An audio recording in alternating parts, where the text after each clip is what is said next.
Hola, buenas noches, ¿cómo les va? Los saludamos, país. Estamos desde el corazón de la Argentina, desde Río Cuarto, con Telediario Televisión, en esta nueva propuesta informativa, la entrevista plural y federal.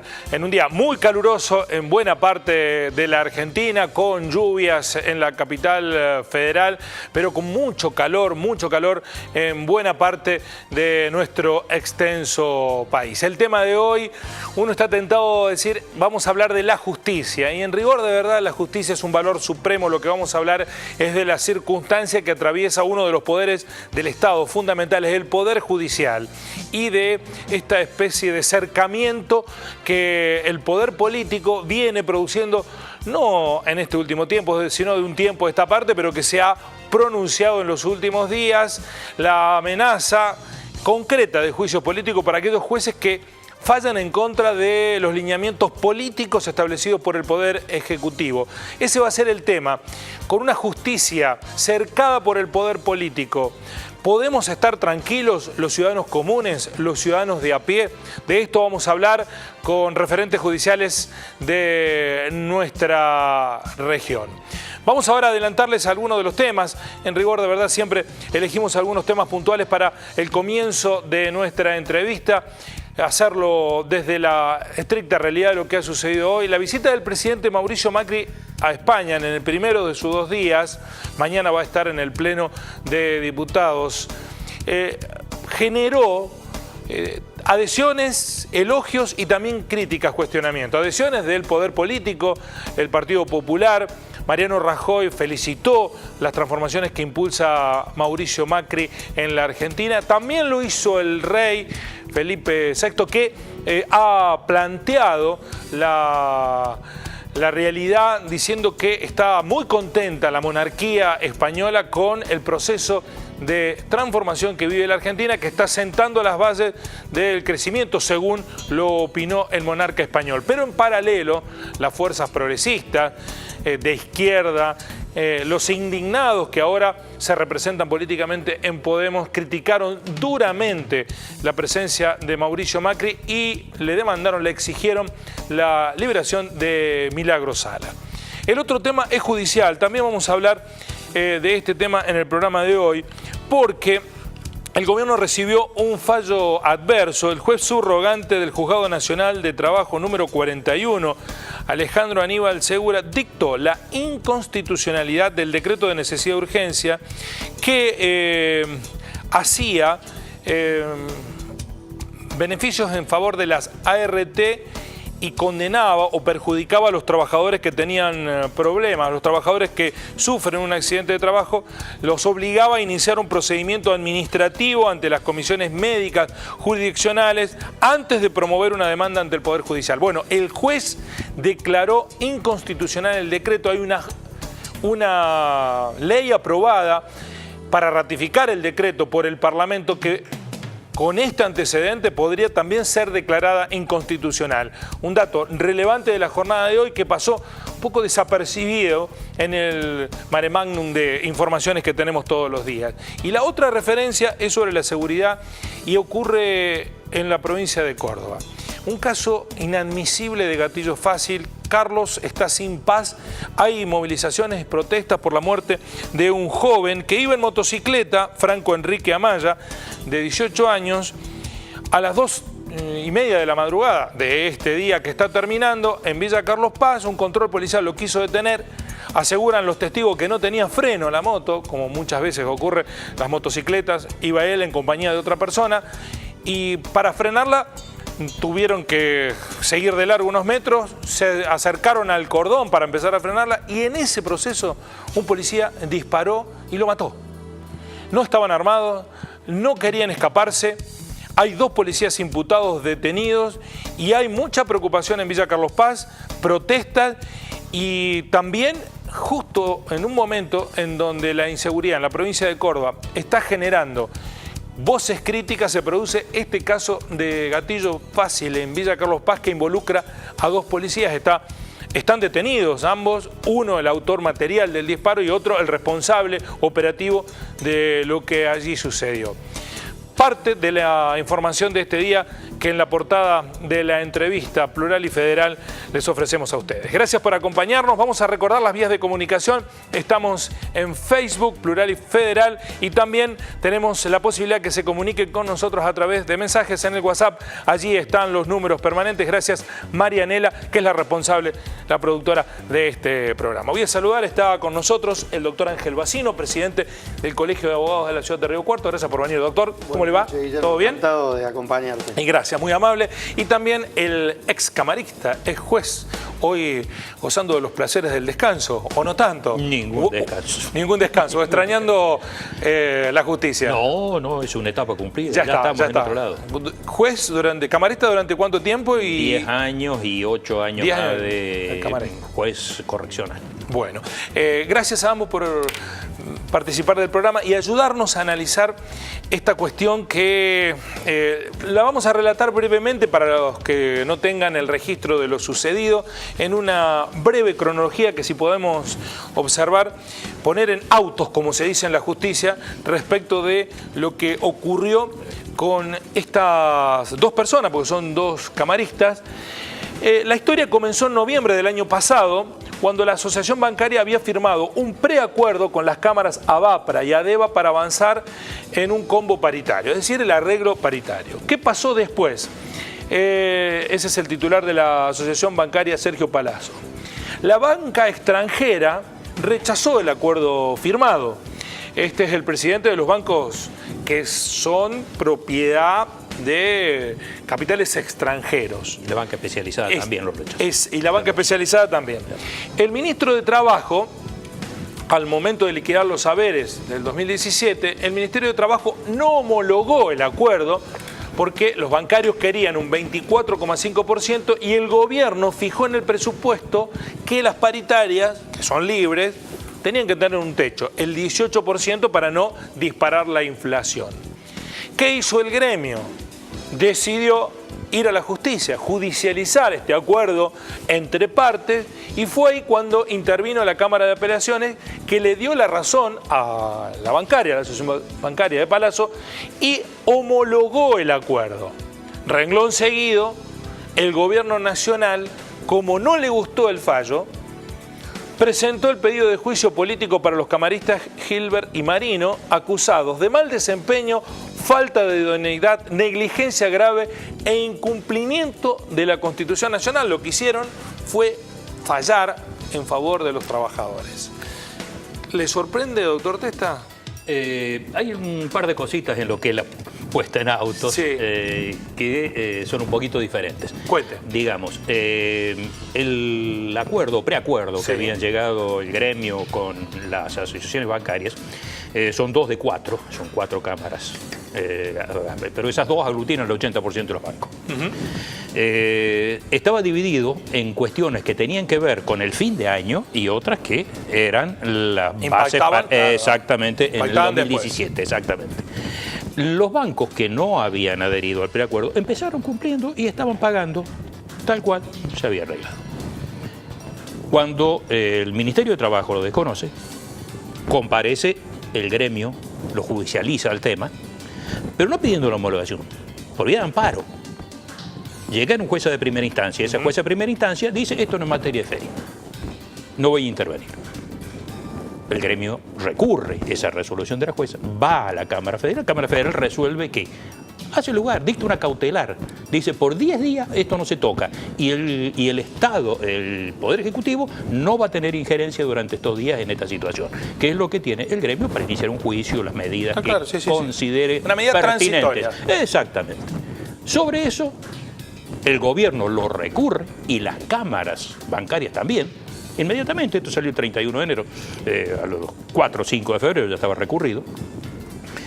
Y bueno, antes de ayer, el ministro Triaca se despachó con este pedido de juicio político. Usted, Guillermo, me pregunta qué me parece, y me parece otra más de lo que es los pasos de este gobierno, lo que es la Administración de Justicia. Pasos que empezaron cuando quiso nombrar por decreto a los dos ministros de la Suprema Corte. Y de ahí para adelante hubo muchas situaciones de este tipo. Personalmente creo que no va a llegar absolutamente a ninguna parte. Creo que exactamente, creo que es una denuncia fundada exclusivamente en no compartir un fallo, y si así fuera, cada juez que está dictando un fallo, evidentemente que conforma, cuando tenemos suerte, conforma a alguno. Normalmente en muchos casos no conforma a nadie. Está bien. En ese caso, si cada vez que no les gusta nos van a denunciar políticamente, quiere decir que en definitiva... ¿Pero esto qué es? ¿Disciplinamiento? Yo creo que tiene, desde el punto de vista político, yo creo que tiene que ver con eso, sí, de alguna manera. ¿Pero opera eso o los jueces tienen una...? Hay jueces como hay tanta gente como en cualquier ámbito de la vida. Hay jueces que se pueden asustar y hay jueces que no se les va a mover. Hoy un juez falló en contra, por ejemplo. Por supuesto, por eso estoy diciendo. Es decir, esto no quiere decir de ninguna manera que se vaya a llegar, ¿no? Claro, a esperar que todos los jueces de ahora en adelante fallen a favor de las expectativas del gobierno. ¿Pero le importan a los jueces los juicios políticos? ¿La amenaza o...? Te voy a contar una anécdota. Hace unos años atrás se realizó el Encuentro Nacional de Jueces en Córdoba, debe ser unos 7, 8 años atrás, yo era camarista ya. Y tuve la oportunidad de hablar esta cuestión con Carmen Argibay, que era vocal, ministra de la Corte, y la doctora Cafure de Batistelli, que era miembro del Tribunal Superior. ¿Lo sigue siendo? No, ya se jubiló. Se jubiló hace el anteaño pasado.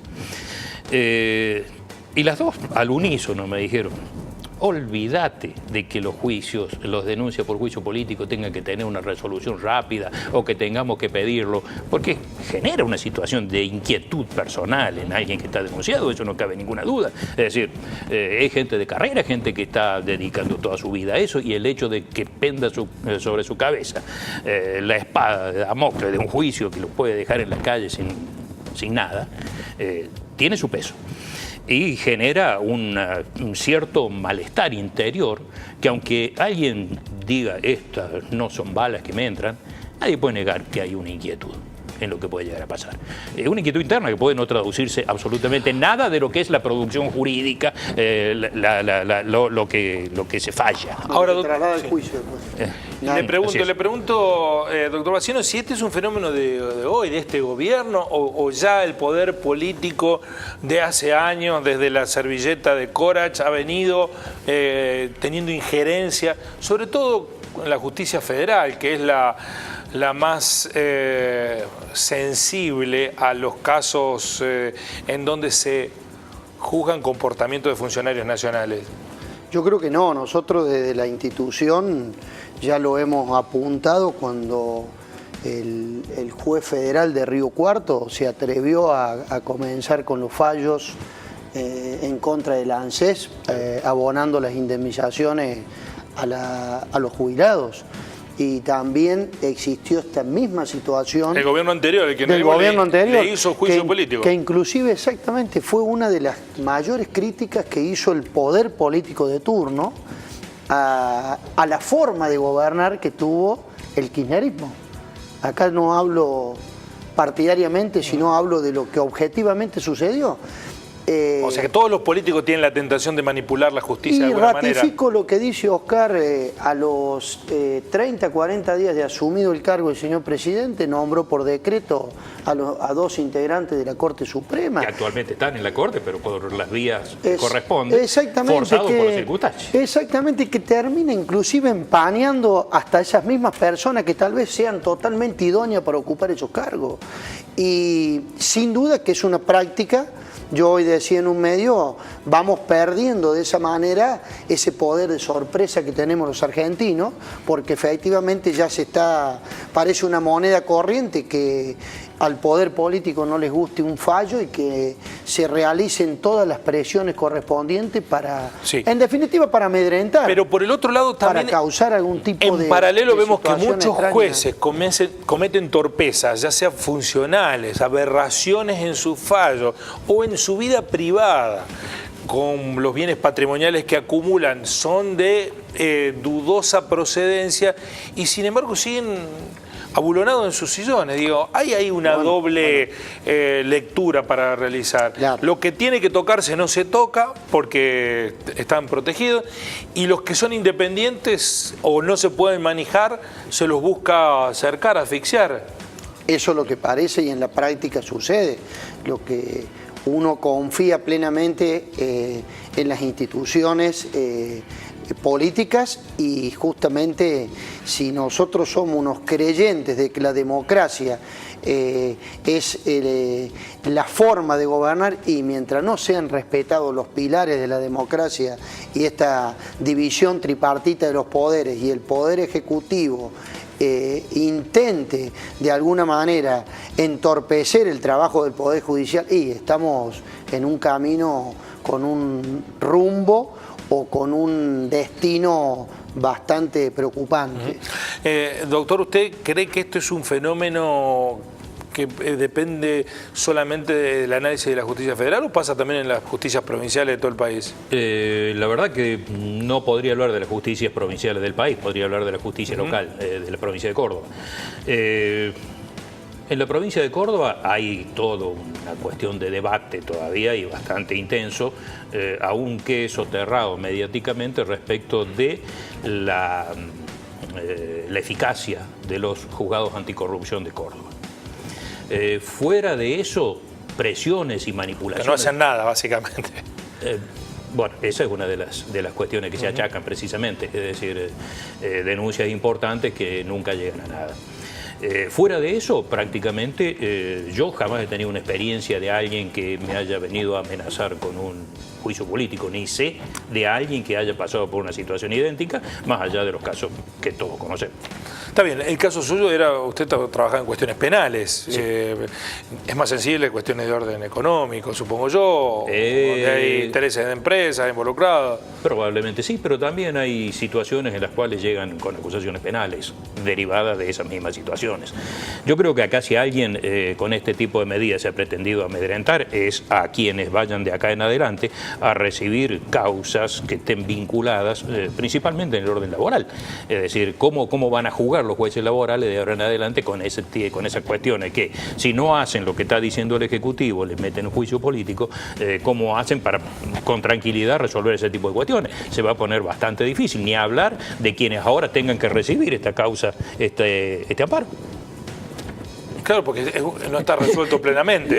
No, fue una cautelar. Es una cautelar, exactamente. Cautelar. O sea que es muy probable, ya no, porque llegaron a un arreglo en el cual lo firmaron todos y el Ejecutivo lo homologó. Lo que está diciendo está bien. Nos comemos este sapo, pero no hay ningún otro. No el próximo. No hay segundo. Digamos, el discurso pareciera ser ese. Ahora, doctor, ¿funciona, opera este mecanismo, esta metodología? ¿No debiéramos tener jueces probos independientes o están los jueces todo el tiempo mirando la causa y también la repercusión de la causa? No, yo estoy convencido de acá lo que apuntaba el doctor Testa, es decir, uno es creyente de que los jueces no se deben dejar amedrentar por estas situaciones, sino no estarían cumpliendo la función y el rol social para lo cual están trabajando. Entonces, creo que hay de toda clase de personas, habrá jueces que le afectará un poco más y habrá jueces que no le tiene que temblar el pulso para tomar decisiones, porque acá estamos, y más cuando estamos hablando de una cuestión tan sensible como es el derecho laboral, en el cual sin duda el perjuicio que se causa a un trabajador, el incumplimiento de un juez por hacer causa común con el poder político porque no le gusta, evidentemente produce un daño importante si no fuese así. Yo soy un creyente de la justicia, soy un creyente de la probidad de cada juez. De allí que estoy convencido de que creo que un juez no podría llegar a tomar semejante decisión haciendo causa común con el poder político. Ahora, es cierto también que desde los 90 esta parte, para tener una referencia, la Corte de la mayoría automática menemista, la justicia se deterioró en sus convicciones y salvo el comienzo de este siglo, cuando Néstor Kirchner modificó o cambió algunas de las pautas de manejo de la Corte Suprema, que fue un periodo muy corto. También el kirchnerismo después cayó en la tentación de condicionar jueces, de amenazarlos. Es evidente que no tenemos una justicia a la altura de las circunstancias. Es de baja calidad institucional cuando uno analiza el poder judicial que tenemos. ¿Eso es consciente la justicia de lo que le pasa? La verdad que no sabría responderlo a eso. No me cabe ninguna duda que es cierto a nivel de la justicia nacional. Es decir, eso lo estamos viendo con fallos que francamente no tienen explicación alguna y que se notan condicionados u orientados en determinadas circunstancias. Lo vemos con procesamiento, lo vemos con causas que duermen, lo vemos con sobreseimiento. O el oportunismo de ser tiempista, sacarla cuando conviene, cajonearlas hasta el infinito. Eso es una muestra evidente de debilidad institucional porque uno de los poderes no está generando confianza en la ciudadanía. Eso es evidente. Y eso no es un dato menor. No se puede decir, claro que decía el doctor Bacino, hemos perdido la capacidad de sorpresa, que no tengamos una reserva en lo judicial. La política es un arte muy complejo de sentar, pero si no tenemos la reserva judicial para que al menos de allí nos valgamos para como ciudadanos defendernos, ¿qué hacemos? Es cierto, si estamos hablando de que tenemos un presidente en la Corte que tiene aspiraciones presidenciales, si estamos hablando con una naturalidad absoluta... ¿Usted cree que la tiene, que el presidente de la Corte? Yo creo que tiene aspiraciones que van... ¿Quiere ser presidente del país? Exactamente. Y no es compatible con ser presidente de la Corte. De ahí para abajo está todo mal, entonces. No sé si está todo mal. Digo que hay gente que cumple fielmente lo que son sus obligaciones, resuelve lo que corresponde, se calienta, estudia, trabaja. Es otra cosa, digamos que no es el espejo en el cual todo el mundo se mira y hace lo mismo que hace lo demás. Si vemos todos los antecedentes, probado, no probado, demás, de lo que fue la actitud del kirchnerismo respecto a la administración de justicia, hoy en día nos estamos encontrando con una naturalidad absoluta con el señor Angelici, que opera en todos los juzgados del Poder Ejecutivo, tienen algún tipo de interés. Y lo tomamos con una naturalidad ya absoluta. Es como que está dado, es así. Es como si tuviera un cargo no oficial, oficioso, pero efectivo, sin ninguna duda. Si a eso le sumamos que cuando ya no le gusta un fallo, meten una denuncia ante el Consejo de la Magistratura para la destitución de los jueces y me parece que estamos como al horno. La calidad institucional se fue al diablo, no hay más ninguna. Con la responsabilidad propia que también tiene el Poder Judicial, de eso estoy hablando. Es como que se van cediendo espacios y se van permitiendo cosas que en definitiva terminan cada vez un paso más adelante en una situación como la que estamos viviendo. Y el desmedro de la justicia. Obviamente. ¿Y qué hacer, y el descrédito. ¿Qué hacer frente a esto? ¿Cómo se puede reaccionar? Porque supongo que ustedes serán los primeros interesados en que esto cambie, porque tampoco la relativización del acto judicial debe ser de interés de los abogados, porque si no, ahí también hay injusticia dentro de la propia justicia relacionada con los abogados, porque hay abogados poderosos que ganan siempre y los que no lo son tal... Sí, nosotros están acostumbrados a la derrota. Claro, nosotros vale la pena también la aclaración, y por ahí Oscar en sus comentarios lo ponía de manifiesto. En la justicia federal que tenemos en Río Cuarto, tenemos la tranquilidad jurídica de que esto no sucede como está sucediendo a nivel nacional. Y después vamos a la justicia ordinaria de la provincia, en el cual obviamente tiene otro mecanismo totalmente diferente, que es donde uno hace el basamento jurídico del ejercicio profesional. A menudo no todos los abogados ejercen su trabajo en el poder, en el juzgado federal. Errores cometen los fiscales, los secretarios, los jueces, se equivocan, pero acá estamos hablando de una injerencia directa de un poder sobre el otro. Sin duda. O un condicionamiento. Sin duda que nosotros somos... En beneficio de uno y en perjuicio de otros, obviamente. Sin duda que nosotros como institución somos los primeros que tenemos que denunciar ese tipo de situaciones, y así lo hemos realizado públicamente. Y si tenemos alternativa, nosotros hemos interpuesto amparos en contra de distintos decretos, cuando digo nosotros, el Colegio de Abogados, distintos amparos a situaciones que se estaban vulnerando, ya sea derechos de los trabajadores, ya sea derechos de los jubilados, ya sea derechos de nuestro gremio, de los abogados, porque realmente cuando vemos que realmente están avasallando los derechos con distintos decretos que fueron dictados por el Poder Ejecutivo. El caso más reciente con los honorarios que el Poder Ejecutivo pactó a los abogados que trabajan en beneficio de los jubilados en esto de la reparación histórica.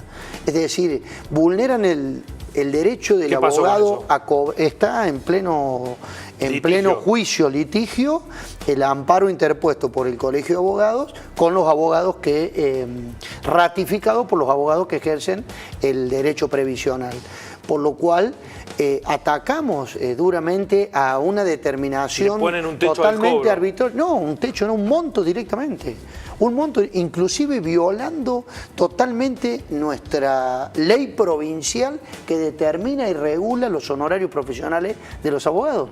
Hay una ley provincial que nosotros, de acuerdo al trabajo ejercido en un juicio... Un decreto del Ejecutivo Nacional. Claro, avasalla directamente y sobrepasa la ley provincial que determina cuáles son los honorarios profesionales de un abogado. Entonces, inclusive a tal punto hasta ponernos en tela de juicio contra nuestros propios clientes, para ser claro. ¿Por qué? Y porque no obstante esa determinación arbitraria de decir el abogado por este trabajo debe percibir, eran 1.000 pesos, 800 pesos, no hago derecho previsional, por eso no tengo el monto preciso, el propio cliente, el propio jubilado, donde realmente el abogado ejerce el derecho de este cliente, después se ve de alguna forma limitado por el decreto que sacó el Poder Ejecutivo, que ese trabajo cuesta 1.000 pesos. ¿Soy claro? Es decir, que son varios los frentes en donde se busca limitar la capacidad de independencia del Poder Judicial. Esto de la nueva reforma de la ley de RT pasó exactamente igual. Es decir, se limita al trabajador, que prácticamente vos leías un fallo hace un instante en la introducción, donde justamente ya un juez se animó a decir, es inconstitucional este tema. Es inconstitucional este decreto, porque está avasallando el derecho del trabajador de elegir la vía que él crea correspondiente. O sea, de determinar si él cree conveniente que la vía judicial le va a garantizar que la incapacidad que él tenga a causa del accidente sufrido le determine un juez y no se lo determine una comisión médica. Sin desconocer la comisión médica, ¿no? Por supuesto. No quiero dejar un mensaje de desazón después de esta charla. Hay vías de solución, maneras de defenderse de parte de los jueces, del Poder Judicial frente a este avance. ¿Hay convicción para hacerlo? ¿Qué se puede hacer desde su óptica, doctor? Desde el punto de vista asociativo, tengo que decir con profunda decepción que no he visto una sola manifestación de nadie en defensa de la independencia judicial después de este avasallamiento del Ejecutivo. Llevamos 48 horas, tiempo más que suficiente para que por lo menos en la página de internet aparezca algo. No hay absolutamente nada. Y eso realmente es preocupante, tanto como el avasallamiento del Poder Judicial. La falta de una defensa en serio de ese Poder Judicial avasallado, de esos jueces, porque no están avasallando a los jueces, están avasallando a la justicia directamente, que es otra cosa, y es un valor mucho más grande que dos jueces que pueden tener una denuncia hoy por hoy. ¿Los están dejando solos los jueces, dice usted? No están tomando una posición en contra de esos actos de avasallamiento. Y ya deberían estar tomados. El único que salió a defenderlo fue el que ganó el juicio, Palazzo. De los demás, cualquiera puede buscar y no encuentra absolutamente nada. ¿Quién debiera ser el que Las asociaciones de magistrados, antes que nada. Incluso los mismos colegios de abogados a nivel nacional deberían, FACA, todo ese tipo de instituciones, parece que se escondieran, se quedaran como para ver qué pasa. Eso realmente habla muy, pero muy mal de la institucionalidad de lo que debe estar defendiéndose. Entonces, pero muy seriamente en este momento. Entonces... Entonces tengo mis... no digo mis dudas. Soy un tanto escéptico a que esto se interrumpa y se corta y no sigue funcionando. Más o menos. ¿Va a haber nuevas presiones, más amenazas? ¿Va a seguir acercándose a la justicia? Y si vos me lo preguntás así de pecho, te digo que sí. Va a seguir. Si esto sigue, sí, sigue. Es decir, si esto sigue así, es una escalada, lo si estamos esto sigue viendo. así que... van a seguir las presiones, van a seguir los condicionamientos, van a seguir las denuncias, van a seguir... ¿Y por qué no salen las instituciones a denunciar? Usted es presidente de un muy importante colegio de abogados. Y nosotros hemos salido a través de la Federación de Colegio de Abogados, lo corrijo a Oscar, la Federación Argentina de Colegio de Abogados también emitió un comunicado. Sí, ¿Se manifestó? Emitió un comunicado. Yo lo busqué a todo y no encontré ninguno. Ha emitido un comunicado, nosotros lo tenemos ya con el tema de esto de la ley de ART. Ajá. Te soy sincero sobre Ese este sí lo tema. había visto. No, Sí. estoy hablando del último, Sí. de este. Nosotros sobre este tema, no quiero dar imprecisiones, pero había reunión esta semana también porque la comisión... Para expedirse. Y la comisión se integra por distintos colegios de abogados de toda la Argentina, entonces, representantes de todos los colegios, entonces se juntaban esta semana, pero sin duda para sacar también... Claro, y esto que no suene como una defensa corporativa, simplemente ponerle límites al poder. No, y dejar que porque cada uno haga lo que hay que dejar en corresponda. claro que Eso- esto no eso es está defender bien. a los jueces Claro, yo no estoy corruptos diciendo- ni a los que... No. Claro, eso, para eso están los mecanismos. De hecho, Ese es el mensaje también exactamente. nuestro, o sea, nosotros no debemos estamos hablando interferir de jueces tampoco en que eso. se expiden según su leal saber entender. Exactamente. La sentencia no le gusta y lo denuncian claro. en el Yo creo que un poco no para terminar, sino yo soy coincidente, Oscar, que las asociaciones de magistrados, o la asociación de magistrados no puede quedar, pero nunca al margen de este tipo de situación. Creo que es el único respaldo que tienen esos jueces, aparte, es. para Sí. trabajar con total tranquilidad. No se puede ser tan tibio, esa es la Prácticamente. realidad. No se puede estar especulando, sacando cuentas, viendo si conviene o no conviene. Claro, es porque Qué palabrita poner y qué palabrita sacar en el comunicado. Para no irritar, incomodar. para no incomodar. Lo que me sorprende, negativamente está ligado a esto que usted mencionaba, doctor Bacino, que es que nos estamos acostumbrando a esto. Sin duda. Como ya no nos llama a la indignación. Es la Argentina y esto... Lo único que falta es que nos empecemos a asombrar por el resultado positivo de una presión que sabíamos que existía y no hicimos nada. Es el único paso que falta. Ojalá que eso no ocurra. A ambos les agradezco que hayan venido, muy amables. No. Y ojalá en otra oportunidad lo podamos contar. Por favor. Muchísimas Gracias por tu gracias. invitación. Gracias a ustedes por estar allí. Hoy vamos a saludar, todos los días saludamos a una localidad en donde la señal satelital de Canal 13, Telediario, Televisión está. Vamos a irnos bien al norte, saludamos a la gente de La Quiaca, en el noreste de la Argentina, allí en la provincia de Jujuy, hermanada con la localidad fronteriza de Villazón en Bolivia. Bueno, allí nos están también recibiendo con nuestra imagen satelital a los jujeños, a la gente de La Quiaca. La famosa frase que se dice de La Quiaca hasta Ushuaia, bueno, efectivamente, allí estamos en La Quiaca, en Jujuy, con nuestra señal satelital. Le mandamos un abrazo desde el corazón del país a nuestros amigos jujeños. Nosotros volvemos a encontrarnos mañana con otra entrevista plural y federal. Gracias por acompañarnos. Muy buenas noches.